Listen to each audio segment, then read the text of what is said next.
It's another edition of the Waiting for Next Year podcast brought to you by the Evergreen Podcast Network. We are live on Facebook, YouTube, and Twitter. If you are watching us live, we appreciate it. It's a Thursday. Last Thursday, me and Seth were on here. I'm your host, Josh Boha, with Seth and the one and only Joe Gobert, who is not usually on here for Cavs, but here we are. So last Thursday, it was all happiness. The Cavs were streaking. It was all about who's going to be the next all-star. Darius Garland's doing great. Jerry Allen's doing great. Now, 7 days later, the Cavs went 1-2. Yes, you can blame this podcast if you want. But Darius Garland has been out the last 3 games. We'll discuss that. And just the Cavs are struggling. But without their lone all-star, which we will also talk about, it's bound to happen. It's an 82-game regular season. It happens. It is what it is. Seth, Joe, 1, how are you guys in the snowstorm? 2, let's talk Cavs. I'm good, man. I'm locked in here. I haven't gone out. I was off today, so it was nice. But yeah, it's nice talking Cavs, and after off that tough Brown season, it's kind of nice talking something positive here. Yeah, it's a little bit of feel good, a little bit of light to talk about. Yeah, definitely snowed in. I've plowed twice already today, and back's feeling it already. Getting old, boys. Getting old. So. Man, you took it to the next extreme, and you're acting like you're Darius Garland for the Darius Garland podcast. That's incredible. That's a smooth transition right there. Yeah. But yeah, the first time the Cavaliers have faced a little adversity this season, right? I don't know if we want to start last 3 games or we want to start all-star. It's kind of the good and the bad, yin and yang. We can go with this pod. There's, I think both are really important, but a little bit of good, a little bit of bad here today. Let's start. The saying goes, started from the bottom, now we're here. Let's start from the bottom. Let's start with the bad news first. Darius Garland. I can't even remember how long ago he got hurt, but it's been a nagging back injury. Was it Golden State?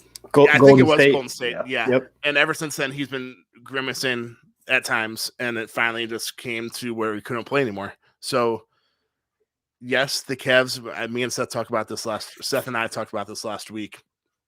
The Cavs had a very easy 7-game stretch where they could have easily went 6-1. Now they started off that 7-game stretch 1-2, simply because they're without Darius Garland. On one hand, I would much rather them have Darius Garland for this stretch where they can take advantage of these easy games. On the other hand, I would much rather have Darius Garland for games against the Milwaukee Bucks, Miami Heats, and those better teams in the East of the world. So, how do you guys feel? Would you rather have Darius now against easy teams, which they're easy, well, not easy wins, but much easier to win, or would you rather have Darius Garland later in the season against much tougher opponents?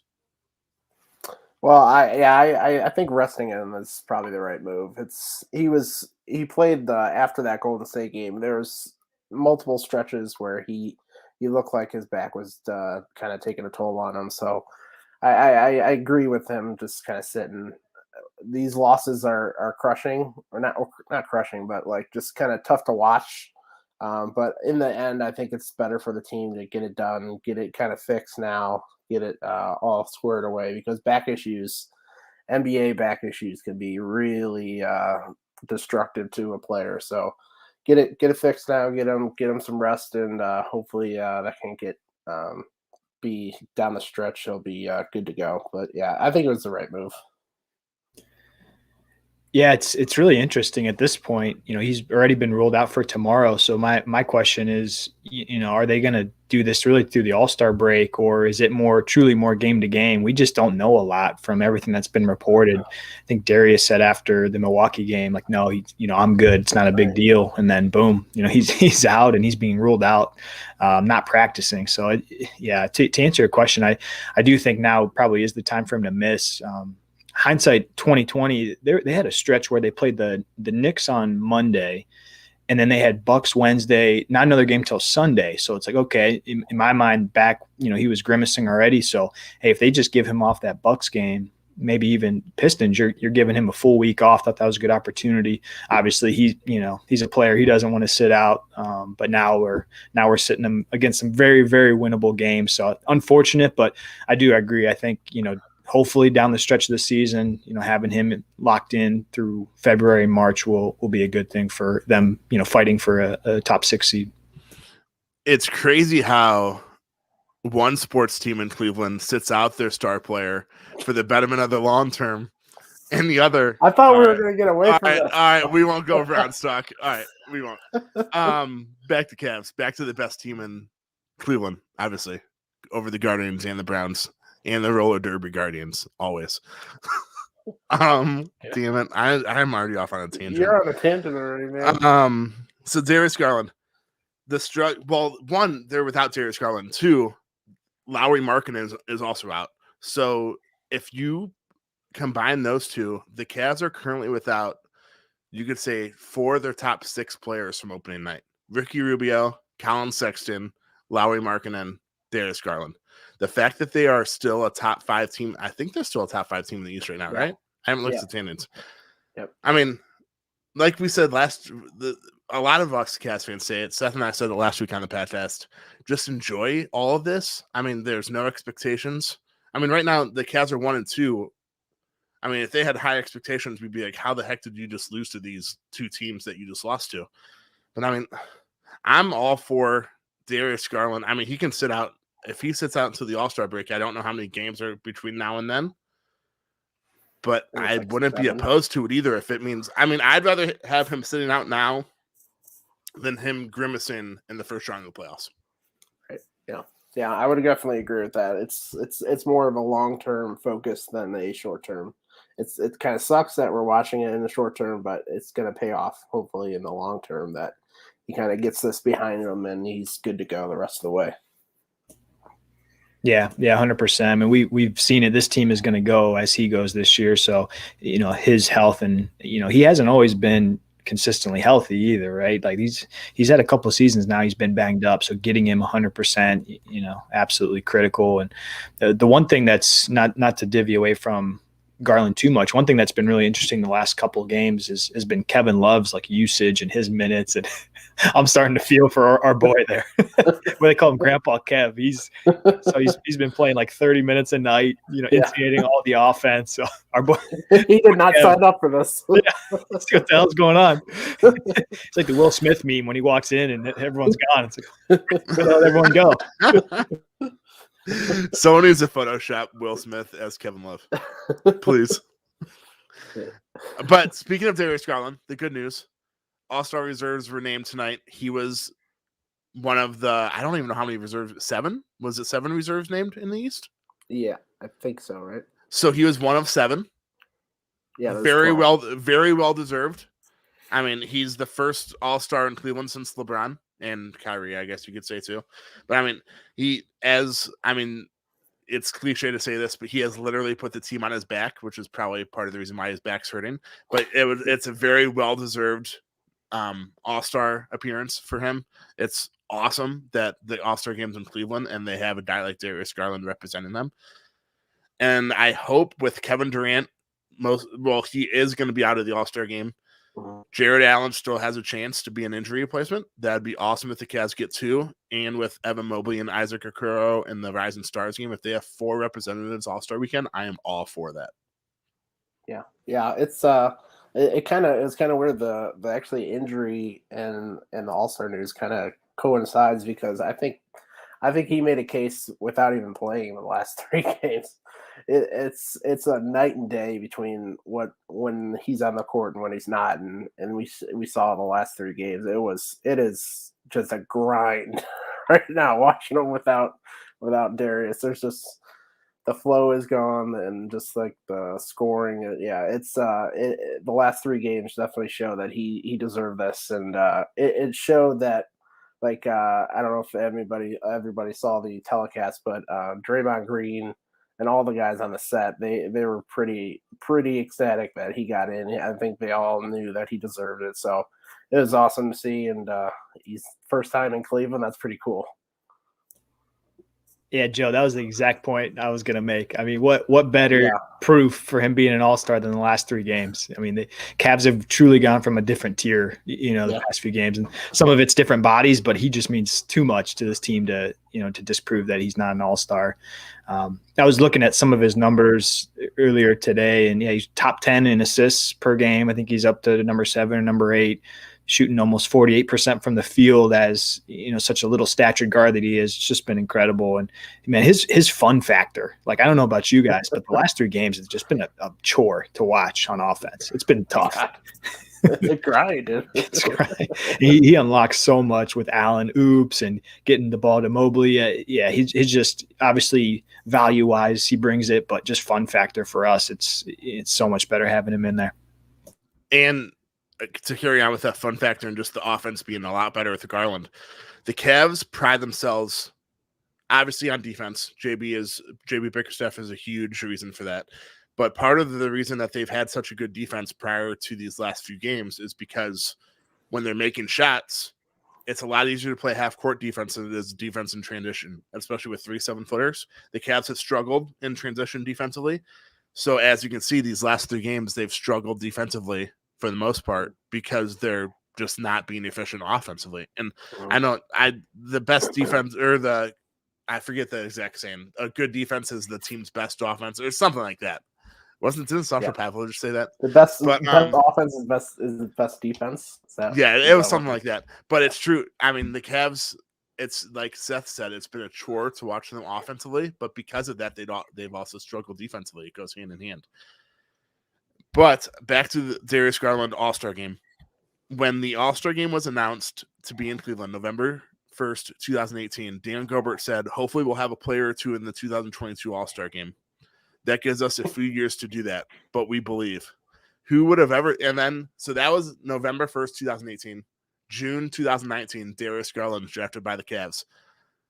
I would have never expected that Darius Garland would be the lone All-Star for Cleveland. I mean, I'm certainly happy that it's him because he seems like a great dude on and off the court, but I would have never expected that 4 years later it'd be Darius Garland. Yeah, his development has just been off the charts. It's each year. It's a testament to the Cavs development program too. Each year, all the young guys have improved. Colin each year, Darius each year, and then look at Jarrett this year. It's incredible to see how much they improve year after year, and it's fun to watch. You just left out so many young players, and I'm not sure if you meant to or not, because basically everyone besides Grandpa Kevin Love, everyone else is young. True. Those were the most visible, like Isaac Okoro. True. Yeah. It's fun to see, and they probably have 3 future or present All-Stars on their team, which is pretty incredible to talk about. We because Evan Mobley is, if everybody watched last night, that was fun to watch. He was in his bag all day, and it kind of just showcased just the skills. He's not even close to a finished product, and he's already making just unbelievable plays. Someone tweeted yesterday that he does something each game where he has that in his game, and you're just wow. It's I think he crossed someone over yesterday. He's a fun one, and it's just fun to see that they could possibly have 3 All-Stars in the near future. Yeah. One of the things I was going to mention regarding DG, and I had to call myself out because his first year and a half on the team, I'm who he's a little shifty, but he can't defend. He's not getting over any screens. He's an okay shooter, I guess. He's hurt a lot. I think the second LeBron stint messed me up for being able to broad prospect and understanding what young talent looks like and what it can grow into. Just being so impatient with those rosters at the tail end of Brown's second stint here. So happy, proved me wrong. And I mean, he's just awesome. Yeah. Super happy for him. Hopefully he can play in it. That's one of the things where hopefully his back, gets back to normal and he can play in it. Selfishly, it's kind of both ways for me. I hope he plays in it. And on the same token, also would love to see a nice playoff run. So don't need him tweaking his back, throwing an oop to Draymond or something crazy in the game. So. Well, didn't Draymond? Man, I think both of you have to be fined by waiting for next year for you've brought up Draymond Green twice already, and that's twice too many times, by the way. But didn't he already say on a live broadcast of the All-Star announcement that he is not participating? I think so. It's probably because he hates Cleveland or he doesn't want to come to Cleveland. It's probably like the second coming of Joakim Noah. Yeah. Oh my God, that guy. All right, so Darius Garland, I hope he's back sooner rather than later. The Cavs need him badly. But that also transitions us to the next topic, the trade deadline. If the last 3 games have shown us anything, it's that the Cavs, 1, need a scorer, and 2, need another playmaker, because Brandon Goodwin, Point Jetty, and Rajon Rondo are not the answer. I hate to say it. They are not the answer. Point Jetty lasted, what, like 4 minutes? Hey, he had 12 assists. I don't want to hear it, okay? God. We all know the names. Eric Gordon, no. Man, that just totally threw me off now. But okay, so if each of you have a I'm gonna throw this out to you guys. I didn't even say anything about this prior to. If you could trade for 2 players, who would they be? That have to be available. It can't be like freaking LeBron James and Luka Doncic. Okay. Okay. The most like dream scenario would be obviously Jaylen Brown, but obviously that's going to take. I don't even know what it would take. But I would think the most realistic one would probably be Karis LeVert. I think he would fit perfectly as a shot creator. He can score when things break down, and he's a good ball handler too. So I think Karis LeVert would probably be my top choice. I said 2, Joe. All right, so Karis LeVert and Karis LeVert's twin. All right, down to you, Seth. All right. So, yeah, there's been some report. It's posture season, right? Who the heck knows what's real and what's not? It feels more and more like Pelicans want to be buyers, or at least that's what I'm reading all over BR, which makes no sense to me. But it does not. maybe Griffin is trying to do a Hail Mary to save his job at this point. So that kind of takes my dream, Brandon Ingram off the list. I think if I were to be very realistic about what I think they'll do, Colin Sexton looks to be kind of getting back with the team. I know he was rehabbing down in Atlanta, but he's been, featured a lot on media lately. He's been sitting with the team, traveling with the team. So in light of it appears to be potentially wanting to keep Sexton, I'd probably go really, low with like a combo, Schroeder and then like a Holiday from the Pacers, just, one guy that can take over the second unit and one guy that can space and be like a Jetty, light when Jetty's off. I think that's most realistic. Wait, hold on. Did you just call someone a Jetty light? I'm not sure if that's a compliment or like I don't know. I don't know how to take that. A Jetty Osman light. I don't even. Wow. Maybe I should say like a decaffeinated Jetty, like a sober Jetty. Maybe that's the way to go there. I cannot believe Jetty Osman Light was just used on this podcast. I know Jetty. A stable Jetty. There we go. Yep, there we go. Stable Jetty. But yeah, that's I'm thinking realistically, those are my 2 names. The one I talked about last time, Josh, and I think I'm still kind of on this bandwagon, is Derek White from the Spurs.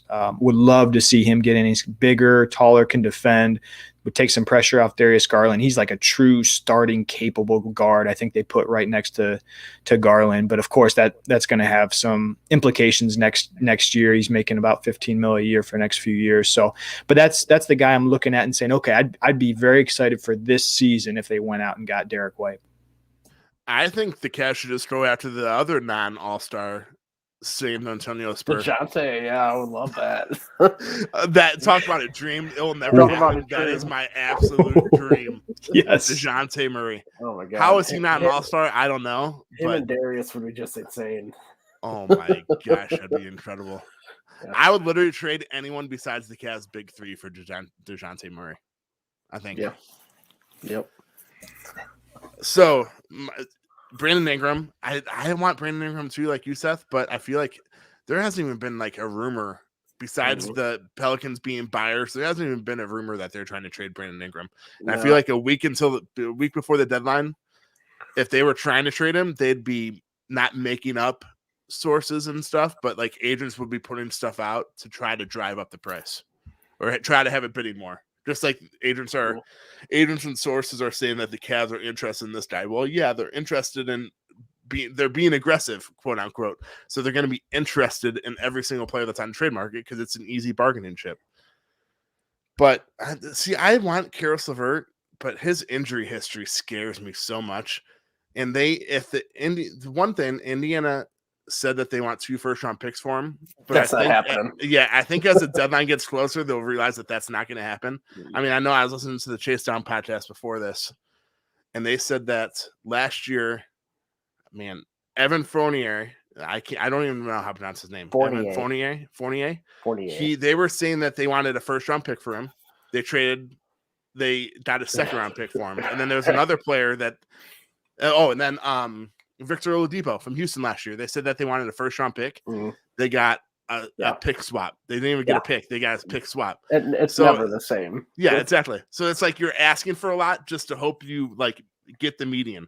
Yeah. So I think I would trade 1 first-round pick for Karis LeVert. I would not trade 1 first-round pick for Eric Gordon. I think that's the stance I'm in right now.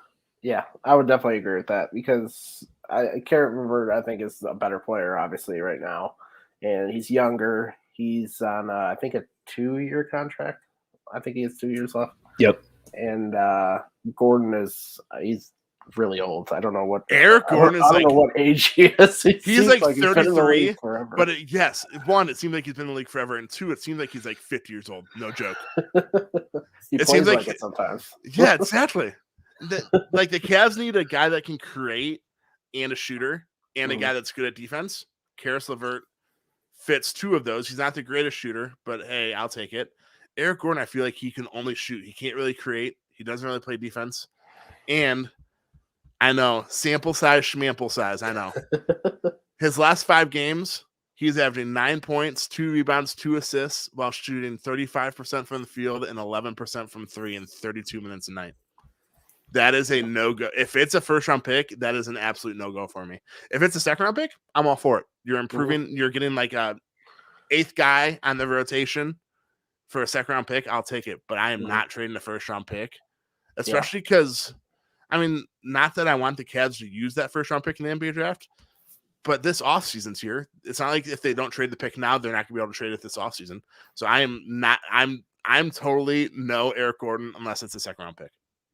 Yeah, I would say the first round pick would have to go to someone, maybe a long-term option or just one of maybe a higher one and done player. But yeah, it's he would not be on my choice of first round pick trading there.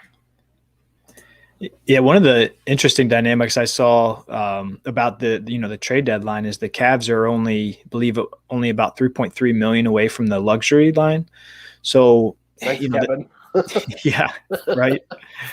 Jeez.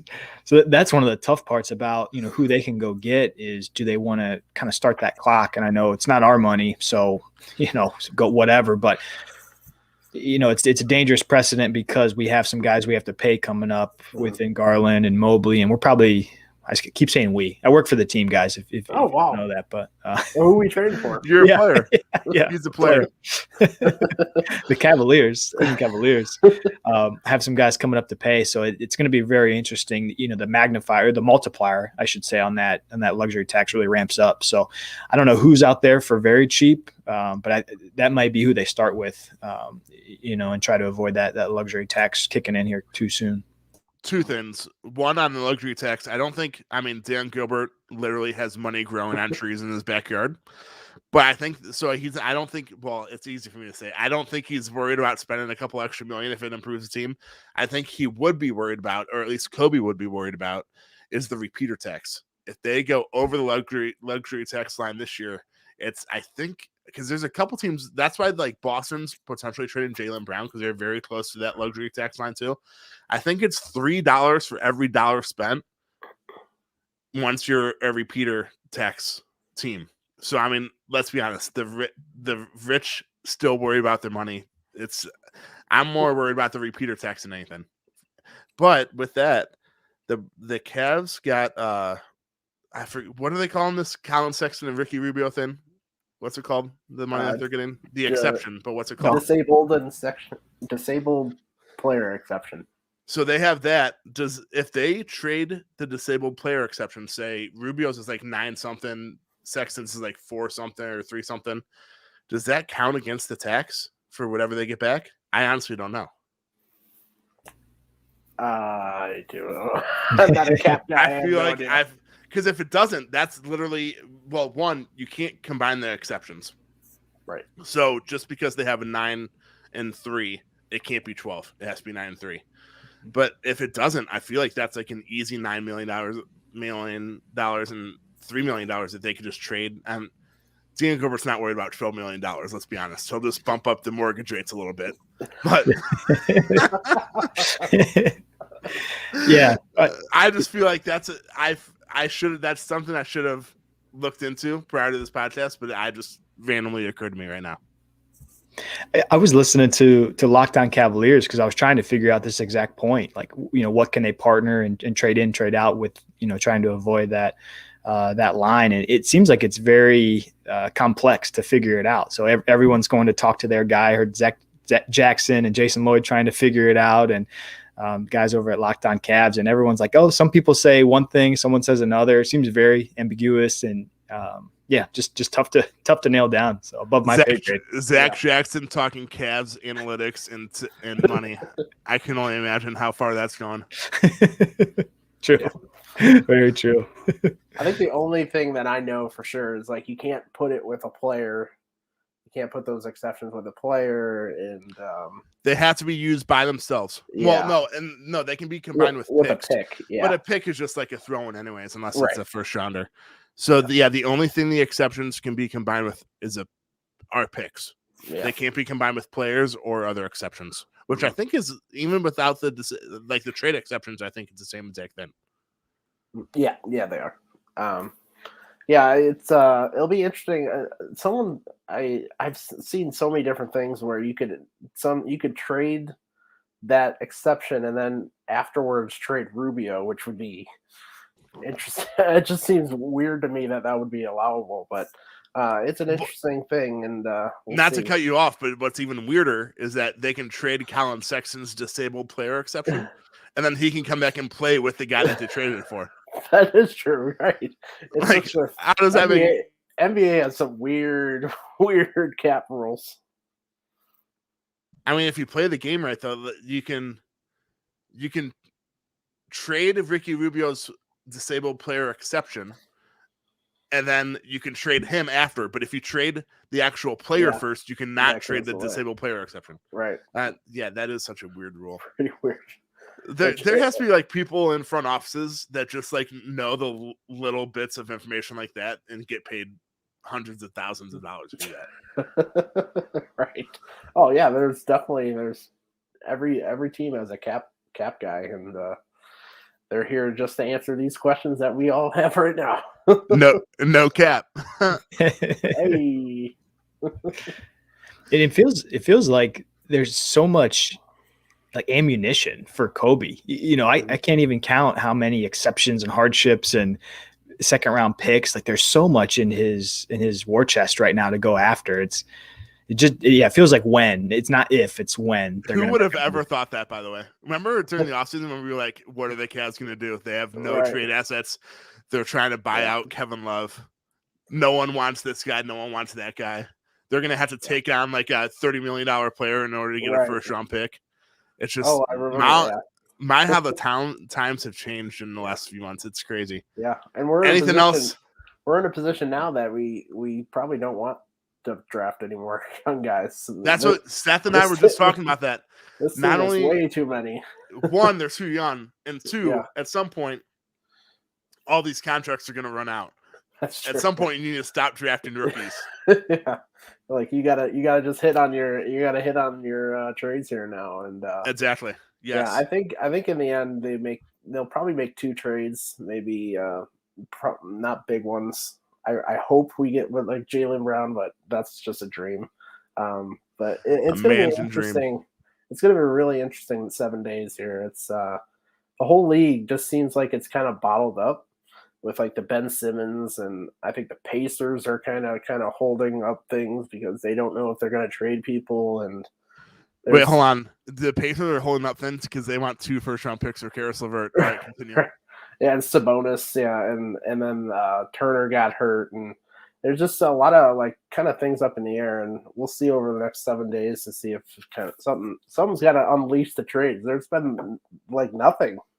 Like this is the fewest trades I've seen in a while heading up to the trade deadline. Go Seth. Yeah, I was just gonna say real quick. Cavaliers have 6 games until the trade deadline. So I'm sorry, to the All-Star break. I apologize, not to the All-Star break. But it'll be really interesting to see over the next couple games. I think they've got 1, 2, 3. Yeah, 3, if not, I guess 4 is on the deadline. So they've got a few more games that wouldn't anticipate, Kobe's mind changing too much. But hey, if the Cavs if the Cavs lose 3 in a row, is that going to impact at all the decisions he would make to go get a LeVert for this year? I don't know.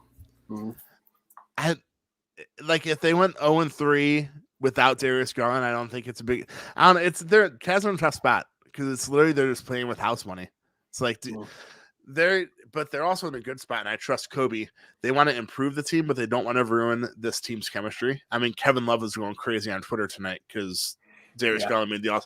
Who would have ever saw that? Darius Garland, he was campaigning for Jared Allen to make the All-Star team. Oh my God, it's just crazy. So they need to improve. They need a playmaker. They need another shot maker, obviously. I mean, because the last 3 games have proven that. And they need Darius Garland to they need to ease some of the burden off of Darius Garland. That's an obvious thing, too. But there's no point in ruining the future of this team or ruining the chemistry of this team just for, maybe to get to the second round of the playoffs. You know what? Let's be honest. If the Cavs get to the second round of the playoffs, I'm going to be ecstatic. I don't care. I don't care who they beat in the first round. This team going from 27 wins projected to the second round of the playoffs, count me in. The only thing I'll be mad about is if we somehow get a top 4 seed and we have to play the freaking Nets or something. I'll be so mad. We have to play them. Kyrie on the road. That would be not fair, but it's gonna be a really tough. I think it's the last seed in the playoffs is I think 8 or 5 or 6 behind first place. So it's pretty bottled up here right now. So that's why I think the trade deadline is kind of stalled right now because not a lot of teams are out of it. There's a lot in the West, but not many in the East. Yeah, if you look at the standings right now, Cavs currently 5th and Charlotte, who's in 7th, so would be the kind of first team in the play-in, is only 3 games back of Cleveland, and then you've got behind Charlotte, you've got Toronto, Boston, who are half game back, and then the Hawks. So they're in this unique position. Cavs are 2 games out of first, but also 6 games out of not making the play-in. So it's, for this late in the season, it's just crazy how bunched up the teams are. Usually, I feel like you're a little bit more spread out. There's not, a ton of bottom dwellers outside of Detroit and in Orlando in the East. Mm-hmm. The Cavs not being part of that bottom dwellers discussion is so awesome, by the way. Yeah. I feel bad for Pistons fans. It seems like they've been part of the bottom dweller group since their heyday. Their heyday, pretty much.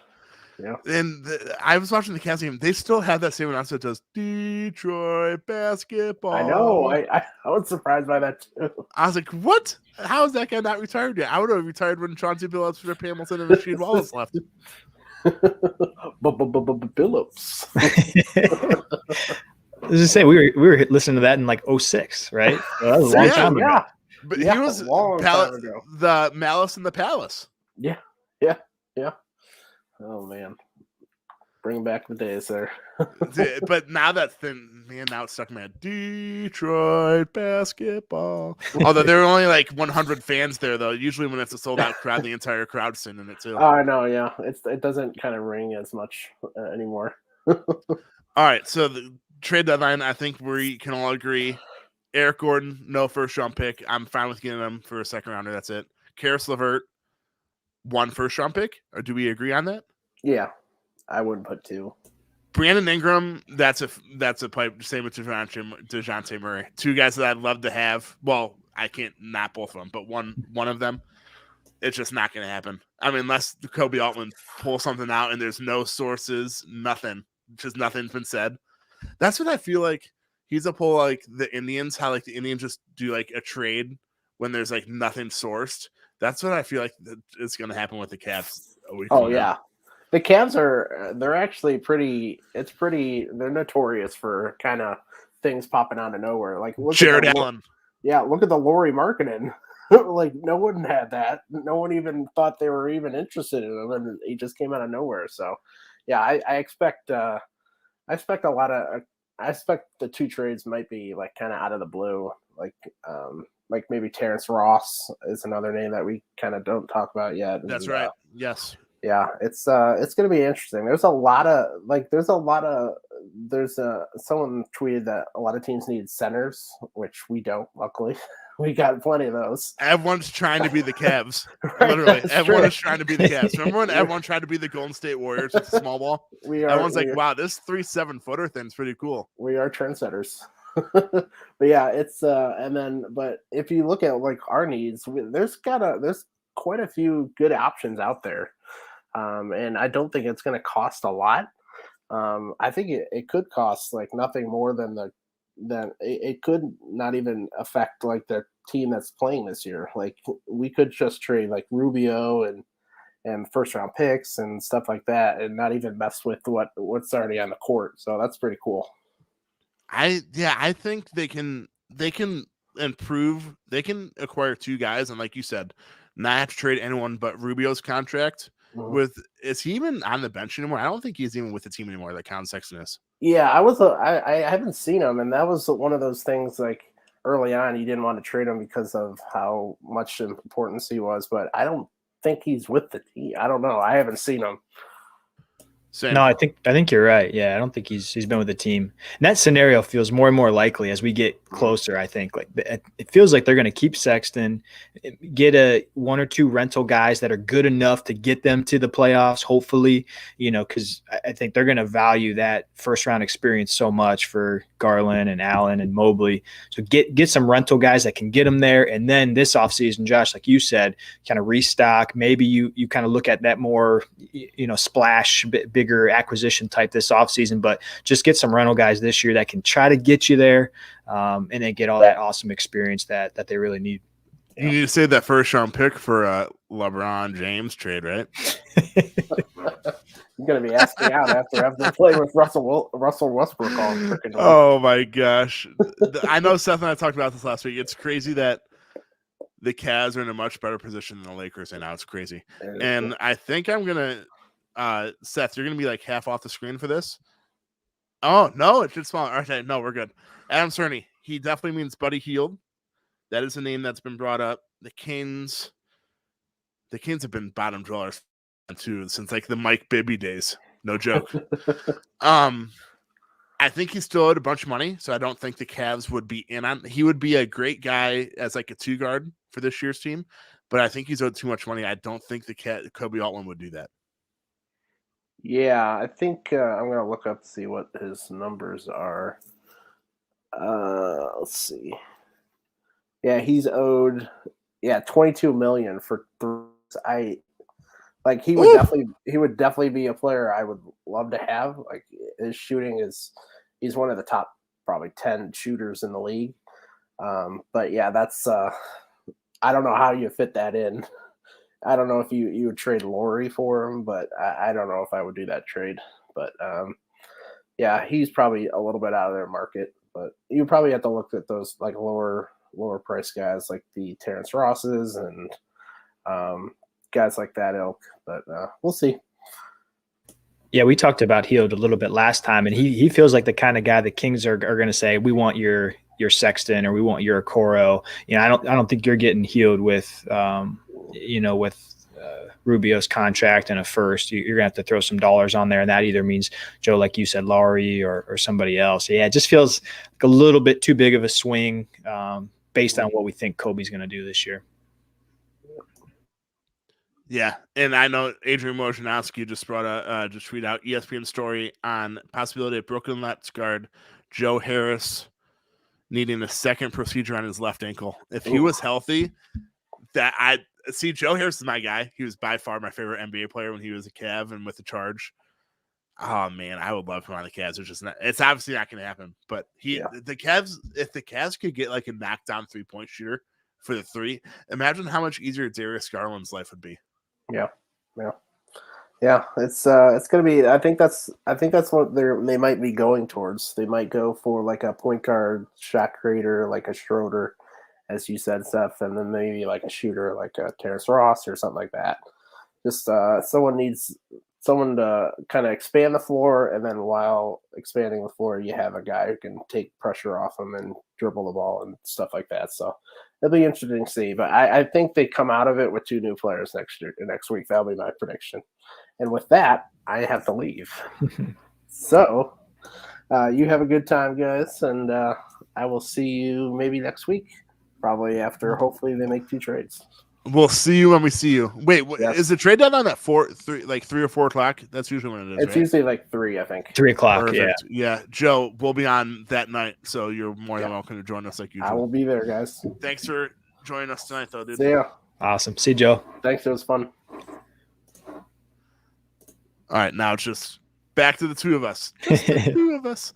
So, trades. I mean, the Cavs are in such a tough, well, not a tough spot, but just like Kobe. I wonder, the last 3 games, one has proven how Darius Garland is by far the most important player on the Cavs.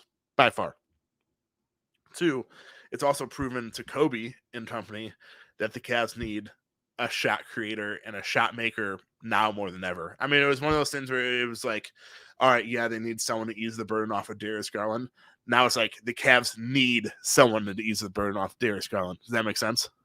100%. Yeah, it does. Yeah, we knew they needed it regardless of Darius Garland's back, and now they're pressed up with, well, once Garland comes back, he's probably not, I shouldn't say for certain, but he's probably not going to be 100% coming out of the gate. They really need some ammunition to help him. Like we said earlier, his health is critical to this team, so they need someone to take that burden off, which I agreed with what Joe said. 2 new players, maybe 1 point guard, creator, and then one wing who can maybe do a little bit of initiating too, because they have to take some of the burden off him and have a healthy Garland if they want to look at a first round playoff series at the end of this year. And I think we talked about this last week too. This Cavs team this year at least will go as far as Darius Garland will take them. I mean, Evan Mobley can have a career night like he did. Well, not career night, a career high. So obviously he'll do better than that, but so far in his career. But the Cavs still looked I mean, it's just one of those things where like Darius Garland being on the court and 2 having success makes the entire team that much better. Yep. And you talked about Mobley. I had to throw some quotes in that we heard earlier on this week that were, I love when they come from players, guys that have played, guys that have won championships. When an analyst gives it, it's like, okay, great. But when you hear Hall of Fame type players give quotes about, your potential rookie of the year, it gets you pretty excited. So when Rondo came over, he was going through kind of the media outlet, and one of the things that he talked about regarding Mobley, he mentioned he might be the most talented rookie I've ever played with. And I have to pause there because that's just a shocking statement. Rondo's been in the league for like 16 years. Yeah, now that you say that, I actually tried to look up the rookies that Rondo has played with, but it was an impossible task unless you went on every individual roster. Did you by chance look up any other rookies? Because I have no idea.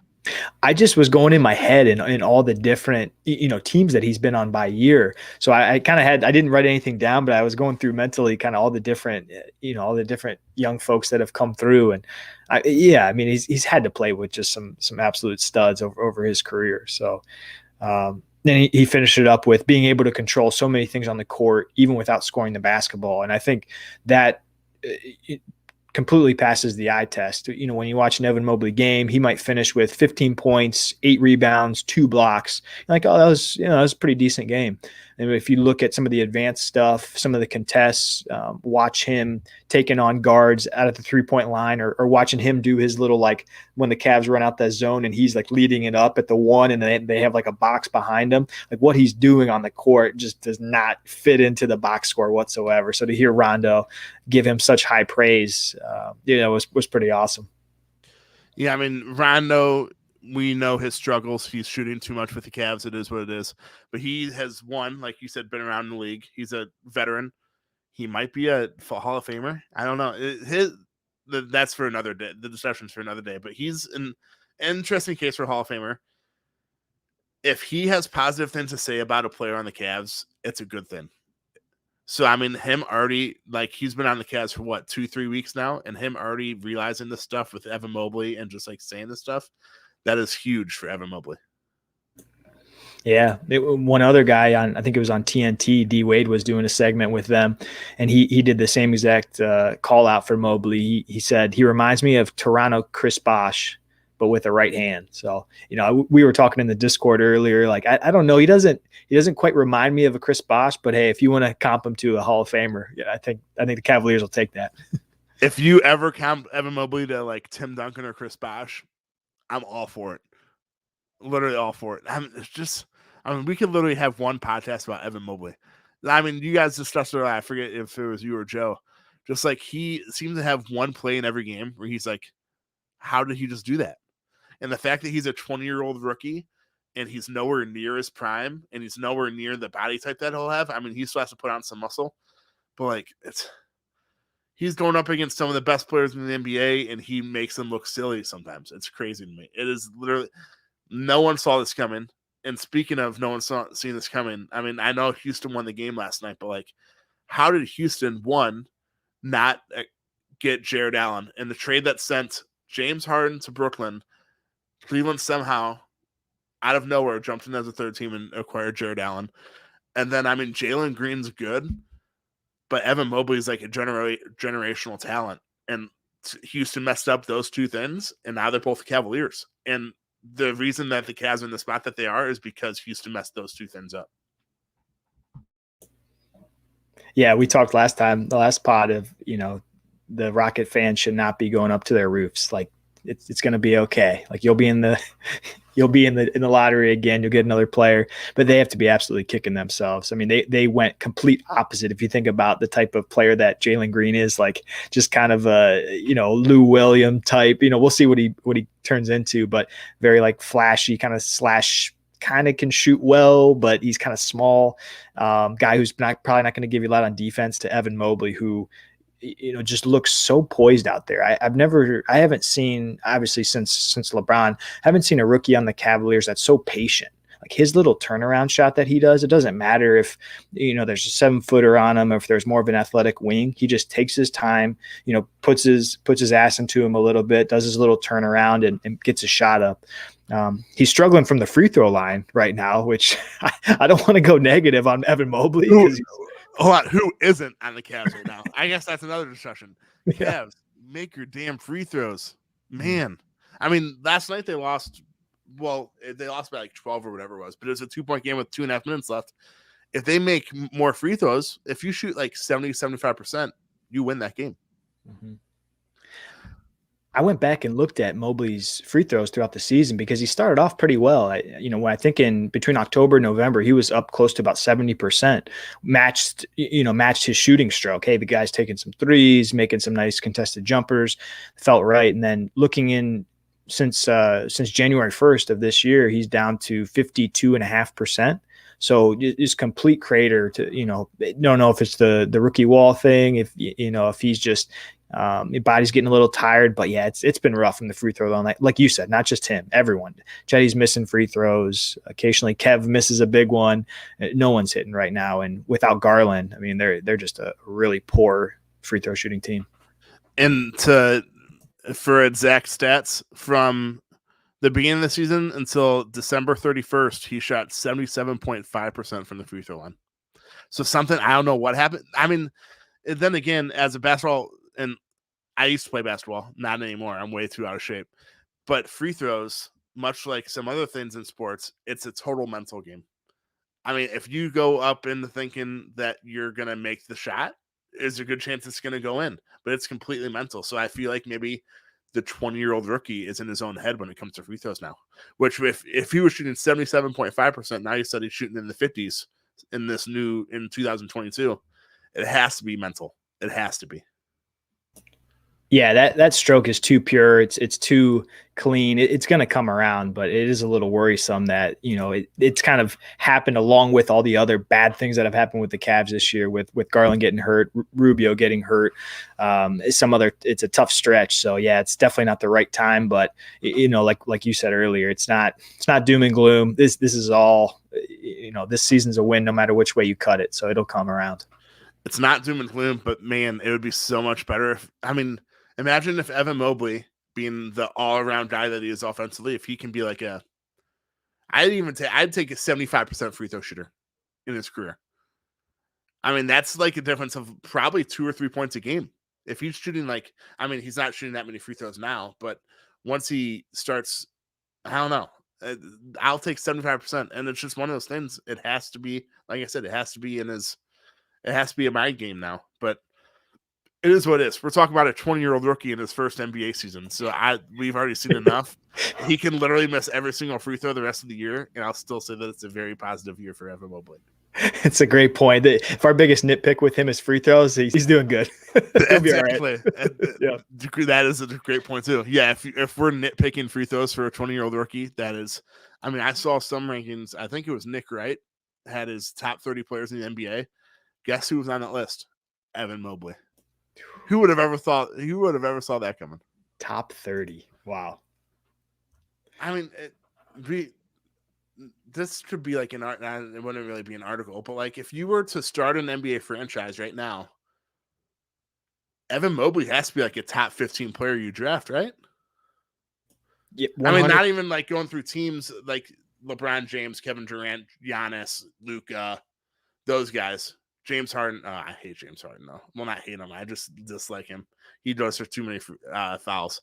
But like Evan Mobley has to be a top 15 player if you were to start a franchise right now. Yeah, if you're talking about locking one guy in for the next, for the rest of his career, no doubt he might even be like top 10. He is that. It seems like he has that much upside. Where I don't know if you're taking that many guys over him if you're locking him in for the rest of his career. I mean, it's very, very, very short list ahead of him. Which is crazy.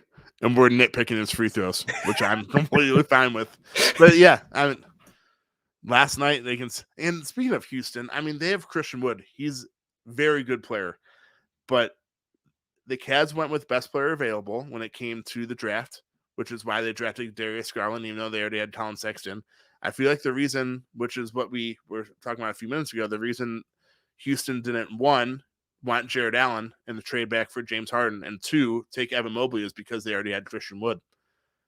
It has to be 2 mistakes that they regret now. That's why you just in an NBA world where 1, it's positionless, and 2, if you have the best player on the court, you're going to have good odds of winning the game. A lot of times you have to draft and acquire the best player possible, no matter what position you have and no matter what position he is. It's as simple as that. Especially when you get down into a playoff series, each team knows what each other are running. So it's like if you have the best player on the court, you're probably going to win that. It's all about everyone's hustling, everyone's going 100 miles an hour. So if you got the best player, you got the best shot at winning that series. So 100% agree with you there. I wanted to shout out one other guy really quick. So you and I jinxed the Cavaliers, like we said. They've gone 1-2 since then. Yeah, we have to keep it 1-2, but there's a little asterisk. Darius Garland's hurt, but continue. That's right. Aside from us jinxing and DG being hurt, one of the games. So I was at the Pelicans game that they squeaked out, and Brandon Goodwin was just awesome. I went back and watched the game because sometimes when you're at the arena, you get caught up. Was eating nachos, drinking some great tasting, less filling Miller Lite. Ooh, nachos sound really good right now. Not a sponsor, but hey, maybe one day. And I went back and watched a little bit of tape in the fourth quarter because Cavs were down 9 with, I think midway through the fourth, and then came all the way back. And I wanted to single out Okoro. I know you're a pretty big Okoro fan, and went back and watched. He had a 30-second stretch. Cavs were down 5. Goodwin, I think, had some action over to the right. Okoro found his way to the corner 3 on the left-hand side, took it with confidence, hit it. So they're coming back down just 2 at that point. On the flip side, the Pelicans came up, tried to screen Okoro. Okoro gets super skinny, avoids it, and then the guy trying to screen him kind of hugs him, and he gets called for an offensive foul. So Cavs went down and scored. So an immediate 5-point differential just based on Okoro. And I just love this guy. I mean, he's so tough. He's so strong. He plays so hard, and it's just nice to see his offensive game come around. And I know Goodwin went bonkers, and he was a huge reason for the win, but Okoro did like all the little stuff in that game that gave them a shot at winning. So not to dissect every game, but just wanted to call out his efforts, and he was just awesome in that Pelicans game. I know we talked about this last week too. There are a few players in the league that are available that I would trade Isaac Okoro for. He just brings, I mean, one, he's super young still, but he's already a top 7 defender in the NBA as a non-center. I'd say top 5 non-center. When you have a player, a 2 or 3 guard that can go out and defend positions 1 through 4 and make things very tough for the opposing team's best non-center, that means so much for a team that, I mean, it would be nice if Isaac Okoro could score like 15 to 20 points a game, create shots for himself and do that. But like you said, he brings so much to this team that's never in the box score unless you look at the analytics. And I just love, I mean, if he can just develop a little bit more offensively, he's be a huge, I mean, it will go from a big 3 to a big 4 just because he provides so much defensively. Yeah, and selfishly, he's one of those guys where the Cavaliers may not need to break the bank for. A lot of the advanced folks know this is a really good player, but I think sometimes you get away with not paying those guys a ton of money because you can call out some easy flaws, but his fit with this team could be so good with the players around him. So yeah, totally agree with you. And I'm excited to think about that big 3 going into the big 4 with Okoro. And you're right. The list of guys that I would be interested in trading him for has gotten so much smaller this year, and he's even had his struggles, but just he brings so much. No interest in trading him. I mean, like Darius Garland. Imagine if Darius Garland had to go out and guard Luka Doncic or DeJounte Murray, or any non-big, that would take so much away from his offensive game. When you can just stick Isaac Okoro on him, or for say 30, 35 minutes a night, it not only helps the defense, but it also helps the offense because Darius Garland and guys like that don't have to worry about guarding the team's best non-big. That's an excellent point. And Darius would, he doesn't have the near the body type that Okoro does. So he would be getting worn out. Respectfully, all-star Darius Garland would have a tough time with some of those matchups. So you're 100% right. So yeah, you just said all-star Darius Garland. Like we said earlier, Darius Garland is an all-star. He was named an all-star reserve, one of 7 all-star reserves in the East tonight. There's a good chance. I don't know when the NBA all-star draft is, but I would assume that clutch member, which is Darius Garland as well, LeBron James, who is a team captain, will draft Darius Garland. So Darius Garland, if that's true, he will be wearing a red jersey for the all-star game. For those that haven't watched the all-star game recently because the Cavs have had no one in it, the East gets 12 All-Stars, the West gets 12 All-Stars, but it's not East versus West anymore. It's 2 team captains. It's LeBron and the Giannis, I think. Is it? I honestly don't know who the East captain is. I think it's KD, but I don't even know, is he going to pick the guys and then not play? Oh, yeah, you're right. I don't know. Yes, I don't know how that works, but okay, so there's 2 team captains from each, or there's a team captain from each conference, and they just have a snake draft. And then it's 12 versus 12. And it's in Cleveland on February, I think it's Sunday after Super Bowl. So Sunday, February 20th, I think, maybe? 20th, yep. So it's Super Bowl the 13th, Cavaliers All-Star in Cleveland, or Cavaliers All-Star, All-Star game in Cleveland, NBA All-Star game in Cleveland, the 20th. I mean, the fact that the Cavs have an All-Star for the All-Star game in Cleveland, I feel like that can't be stated enough because literally no one saw this coming this year. Yeah, when we're looking at the lineup of the entire weekend festivities, we've got, Garland in for the game, obviously. to be determined on Allen if Kevin Durant opens up a spot. You've got Mobley and Okoro at the Rising Stars, and then who knows, maybe Love gets into the 3-point potentially. I mean, he'd be a heck of a candidate for it, and since he's local, he could have a shot. And JB Bickerstaff still has a chance to be the head coach. I mean, the Cavs are struggling, so it's kind of hurt them because I think it goes to the top team in the East. But there's 6 games left, and the Cavs are 2 games out, so it's still possible. I mean, it would be the fact that the Cavs have 4 players participating in All-Star Weekend, potentially the head coach as well. I know I've said this multiple times tonight. Literally no one saw this coming. I mean, the Cavs might say, yeah, we maybe saw this coming. But even Vegas, who seems to always be right a majority of the time, saw 27 wins coming. And now the Cavs are on pace for 50, even with this 1-2 stretch. So it's just, I mean, I know I said this last week. I know you said this multiple times, but just enjoy this. The Cavs are playing with house money. The Cavs basketball will never be this fun because there's no expectations. So the more they win, the more they win. It is what it is. Yep. Expectations are a bitch, and we have 0 this year. So we just got to enjoy it. And Adam's journey said it's Team LeBron versus Team Durant. So I guess Durant will just be the GM, but not play, which is odd to me. That's super odd to me. It's a true general manager type role for him. That'll be interesting. True. I can't wait to see what he says on his Twitter burner accounts. Yeah.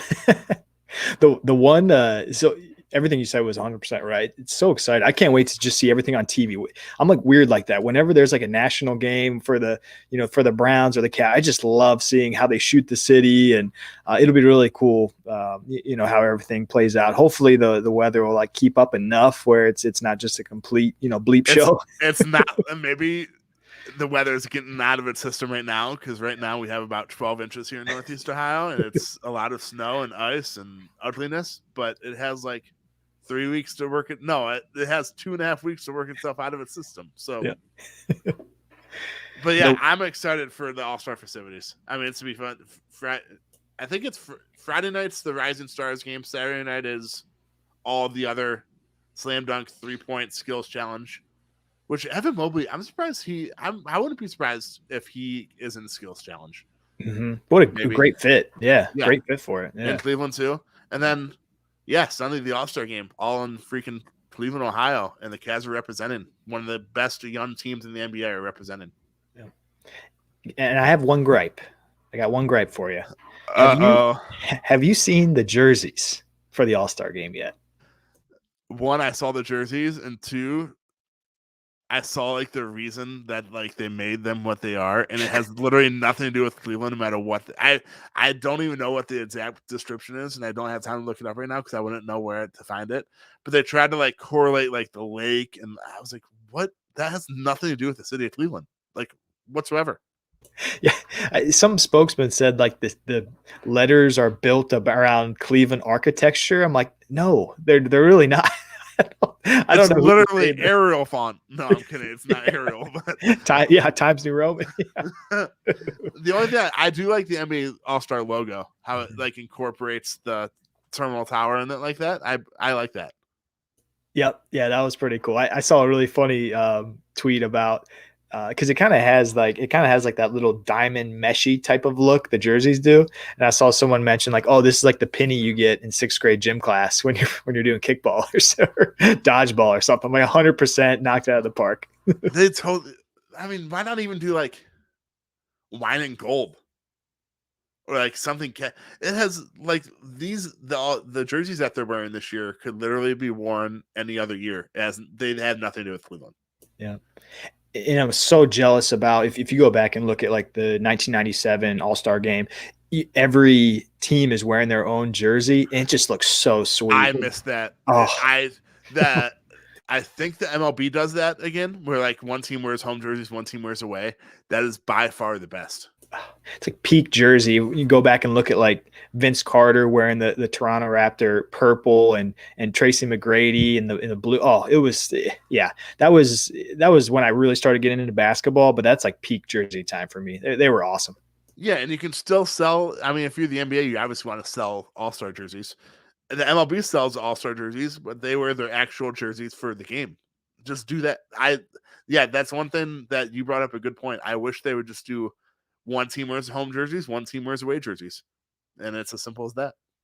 Oh, it would be so much better. But not to be a complete Debbie Downer, I cannot wait for the All-Star. It's going to be awesome. It's going to be excellent. It really is. Yeah. I mean, February 20th is 2.5 weeks away. That's crazy to me, by the way. But yeah, so we're on here for freaking over an hour again. Time flies when you're talking about the fun Cavaliers. Seriously. So trade deadline, 7 days. Cavs are 1-2 since we started this podcast, but it's without Darius Garland, so there's a little asterisk there. You can count a little bit. It counts in the standings, but I'm not really going to count it in the waiting for next year podcast standings. So it is what it is, right? That's right. And they've got some winnable games coming up. Hornets is going to be tough, but they've got Pacers, Spurs, and like you said last time, Pacers around the trade deadline could be very different looking team. So, yeah, there's going to be some winnable games here. Let's see if Garland gets back. Yeah, I hope. It's one of those things where let Darius Garland get. I don't want to rush him back, which I think they're smart enough to not rush him back, but I want him to be as close to 100% as possible and not have to stop the rest of the season. I don't want to have nagging back injuries because he came back too early.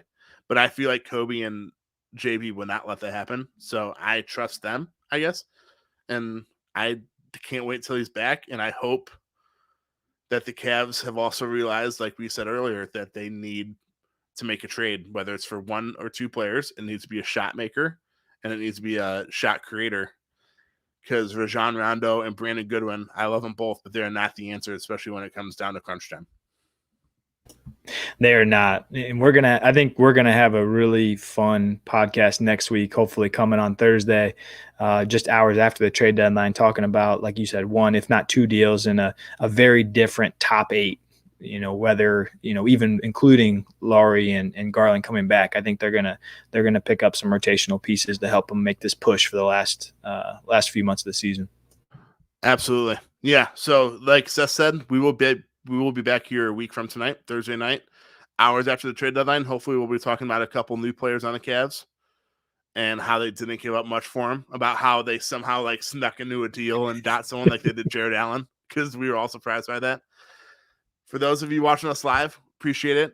Always feel free to comment like Adam Stern did tonight. We'll include your comments in the live show. For those of you listening later on, at anywhere you listen to your podcast, we are on every single platform, whether it's Apple, Spotify. I mean, there's so many different podcast platforms now.